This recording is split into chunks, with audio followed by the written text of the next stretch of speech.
Hi, it's Mag. I'm at the top of my hike, and I just wanted to show you why I brought you up here and why we're filming here.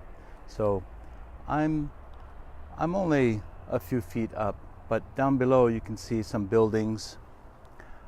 There is a state hospital there among this beautiful area of trees, and there were apple orchards once upon a time.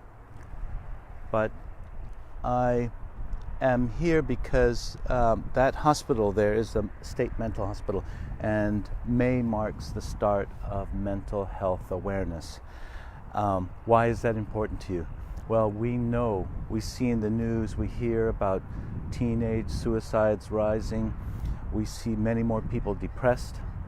It doesn't matter from what background you are, mental health affects everyone. And once upon a time, I thought that this was the area I would begin my career. There is a community college across the street from the state hospital, and one of my first jobs there was working on the wards for the mentally ill offenders. This was many years ago, but the state of mental health care is probably not changed much, honestly. It's always treated with drugs, and it hasn't been working in that we have a lot of problems with homelessness these days and people going in and out of the mental health care system. It's a real problem. But I'm here to talk about mental health in the respect that it's so connected to sleep, which is the area that I'm most passionate about. That's why my business is called Good Life Sleep.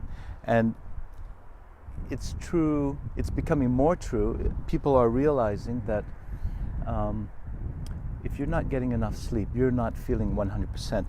In fact, it does affect your physiology, but also your mental and spiritual and emotional aspect of your health. And you know this already. You know that when you're not getting enough sleep, you don't feel great. You're in a bad mood. And imagine that many times over for people who are suffering from mental illness. We can't see mental illness. It doesn't manifest itself always. And I knew this, back when I worked on the state hospital wards.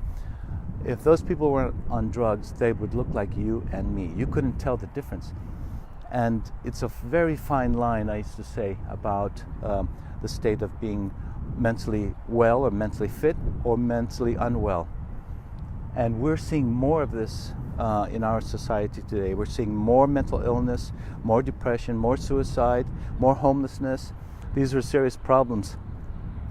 Hi, Zoe. And it's a problem. It's become a very serious problem. But we, as coaches, as practitioners, as healers, we have a part to play in this. And so May being mental health awareness, there are different organizations that have organized events for the whole month of May. And you can see one of the hashtags campaign they've got going is called Why Care.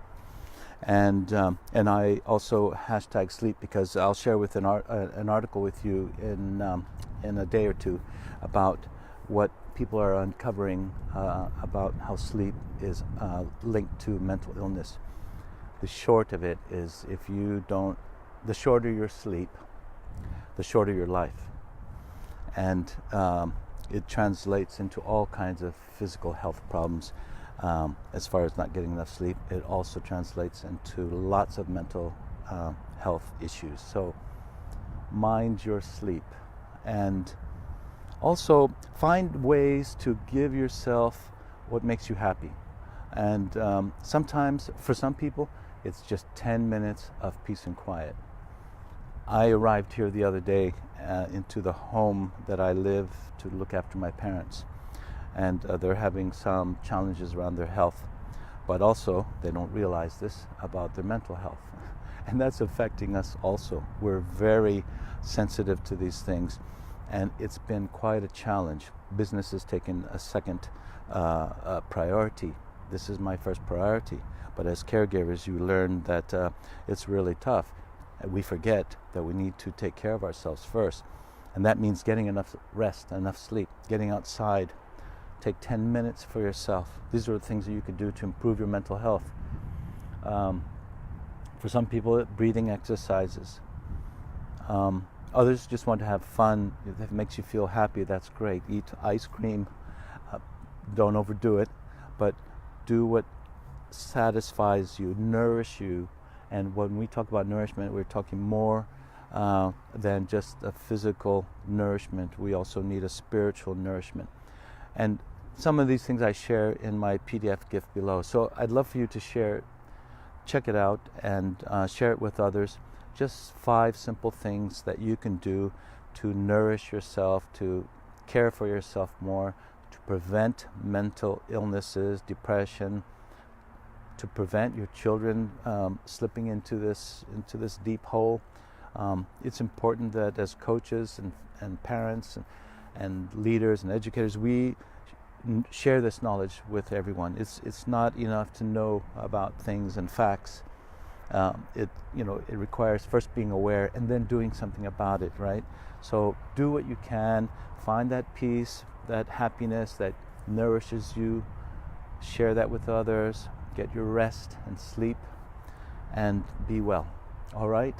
Until next time, thank you again, all of you that I've met at Phoenix Live. Thank you so much. I'm grateful, and I look forward to speaking with you soon. Bye.